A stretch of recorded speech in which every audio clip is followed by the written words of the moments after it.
Assalamu alaikum warahmatullahi wabarakatuh. My name is Zehra and today our topic is on graphical representation of quadratic equation. Before starting our topic, we should know what a quadratic equation is. An equation which is or which can be represented in the form ax square plus bx plus c is equivalent to 0, where a, b and c are constant and the leading coefficient should not be equivalent to 0. In quadratic equation, the degree is 2.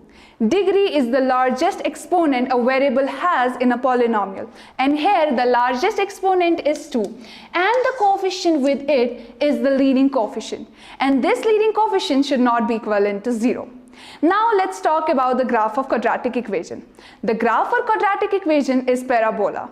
This parabola either open upwards or it open downwards in quadratic equation.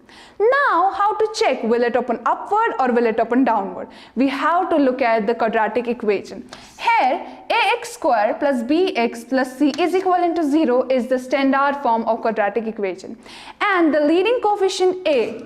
If this leading coefficient a is positive, then our graph will open upwards. But if this leading coefficient a is negative, then our graph will open downwards.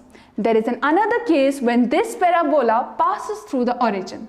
In this case, we have no constant term. That means our c will be equivalent to 0.